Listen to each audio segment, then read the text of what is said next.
दिनैनि बे खौरां बिजोंनि गेजेरजों सिलाफोथार सरकारि मेडिकेल सिभिल हस्पिटालाव जोंनि बे देहा हालामनि 2 नं रामपुर गामिनि मुस्रि रन्जन बसुमतारी नखराव 2 नं रामपुर गामिनि रायजो राजाया आरज गाबनायनि गेजेराव बिथांमोना आरज जोबनायनि उनाव साना जानायजों लोगोसे इयुनाव जानाय लोंनायनि हाबाफारि लानानै बिथांमोना नेक्स्ट अखानायै लोमजानाय हाबाफारि जादों। बे लोमजानायखौ लानानै दिनै सिभिल हस्पिटालाव लाना फैदों। जाहाथे मानि जाहोनाव जादों जों दा बेखौ नायबिजिरना मोनासै। जिहेतु नैबे सरकारि मेडिकेलनि जा दैदेनगिरि एबा मा होनो बेखौ डक्टरनि नायबिजिरनायाव बा नायबिजिरना सोलिगासिनो दङ। जोङो दा बेनि फिक्स रिजाल्टखौ मोननाय जायाखै। जों रिपर्टखौ मोननाय बायदिब्ला जोंनि रामपुर गामिनि गासै बेमारि सुबुङा जादों 45 जनसो जोङो मोननाय जादों लिस्टआव। दा बेनिखायनो माखासे बेमारिफोरा एसे मोजाङाव फैबाय, दा खोब बारा गैलिया। खोब दङब्ला दासिम 4-5 एसे सिरियासद्रायबो नङा, एसे नर्मेलाव दङ। बिसोरखौबो जोङो आफा बोराइ बाथौनि अननायाव जाहाथे मोजाङै मोजां जों फाहामनो हागोन बेखौ आङो बोर सारस्रिबाय।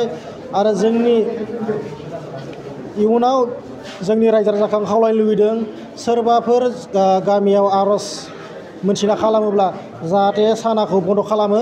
आं बेखौ मिजिंथिनानै आंनि दिनैनि बे खौरां बिजोंनि गेजेराव फोरमायनायखौ आं एसेनो फोजोबबाय। गोजोन्थों। उदै सायो, ओमफ्राय खिनो ओंखारो आरो उदै सानानै, ओमफ्राय खर' सायो बिराद। दा एसे मोजां मोनदों आरो सिलन बिजि लानानै। डाक्टरा सिलन बिजि होदो, ओमफ्राय मुलि होदो जानो। दा जोंनि गामियाव नखरसे माने जोंनि बाथौ धोरोमनि नालाय आरज गाबदोंमोन। बे आरज गाबनायाव गासै गामिनि रायजो राजाखौ लिंनानै जानाय लोंनाय खालामदोंमोन। बेयावथ' जानायाव जेनेबा जोङो साना, बुट साना आरो लोगोसे ना जानाय जादों। ओमफ्राय बिदिनो ओंखाम ओंख्रिथ' जानाय जादों। ओमफ्राय बोरमा मासे दंमोन आरोना।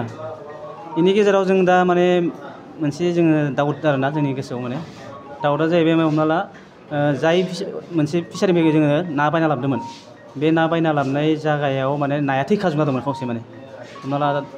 बेनिफ्राय जोंनिया ओमफ्राय मोजाङै ना गोथांखौ बायना लाबोनाय जादों आरोना। ओमफ्राय बायना लाबोनानै बेनिफ्राय बाखि होमबाबो थैनाय नाखौबो माने 10-12 पिससो माने सासे मानसिया जोंना लाबोदेरनानै माने फोरानफैबावलायदों माने।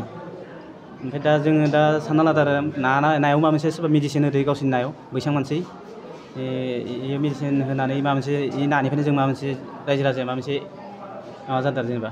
देहाया माबायदि मोनो? दा देहाया मैया गोबाङानो, आंबो लोगोसे आरो गथ' गथाय उन्दै गथ' आरो बिदिनो आइजोफोराबो बहुत सिरियासमोन। ओरैनो देहाया जेनेबा गोबानो ओंखारो, उदै सायो आरो लोगोसे सिं बख्रबनाय, आथिं आखाइ बख्रबनाय, गरम मोनो आरो दसेनो गोजांस्रिउ मोनो आरो खोमाफोरखौ एसे बोरैबा माबा मोनो माने खोनाया मोनलायलाङो माने, बिदि जादोंमोन आरो। ओमफ्राय आरो खिनाय आरो बिराद दै बिदि खिगायो माने।